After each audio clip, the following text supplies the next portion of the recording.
એમાં બધા માણસો જળ હતું. કોઈ કોઈનું સમજે ના, કોઈ કોઈનું સાંભળે નહીં. એકય ચીજને ઓળખે ના, એને કોઈનું નામ આવડે નહીં. એક દિવસ એક માણસના ફળિયામાં દેડકું આવ્યું ને રાવ રાવ બોલવા લાગ્યું. આ ગામમાં દેડકું કોઈ દિવસ જોયેલું ને, એટલે બધા માણસો એકઠા થયા અને વાંકા વળીને નીલખીન જોવા લાગ્યા. સૌને થયું આ કયું યોજના આવશે.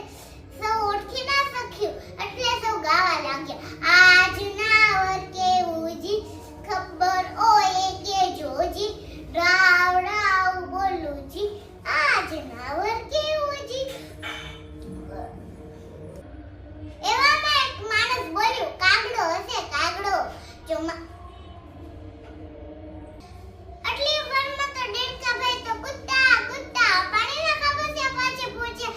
સૌ આંખો ફાડી ફાડીને જોવા લાગ્યા. સૌ બોલ્યા, કૂદમ રાવ. રાવ રાવ બોલે જી, કૂદમ કૂદ ચાલે જી, પાણીમાં એ તરતું જી, આ ખબર હોય કે જોજી. એવામાં તો બીજો માણસ કહે, વાંદરો હશે વાંદરો. ચોમાસું છે એટલે વગડામાંથી આવ્યો ચડ્યો હશે. ત્યાં દેડકાભાઈ તો કૂદતા કૂદતા પાણીના ખાબોચિયા પહોંચ્યા અને તરવાર એમાં તરવા લાગી. સૌને નવાઈ લાગી અને સૌ બોલ્યા, રાવ રાવ બોલે જી, કૂદમ કૂદ ચાલે જી, પાણીમાં એ તરતું જી, અમે ખબર ખબર હોય કે જોજી. ત્રીજો માણસ કે બગલો હશે બગલો. અરે ભાઈ તમને શું ખબર પડે, બોલાવો ને આપણા જેઠા દાદાને. જેવું હશે એવું કહેશે કે ઘરેડું માણસ છે, એને બહુ બધું જોયેલું અને જાણેલું હશે.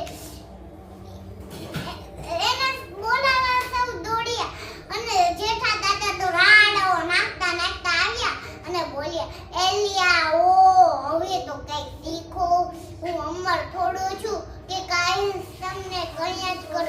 પછી તો દેડકા પાસે ગયા અને ધીમેથી બોલ્યા, ચપટી દાણા નાખો જી, એની પાર કરો જી, જાણે તો એ ચપટી છે નતર માનો મોર છે.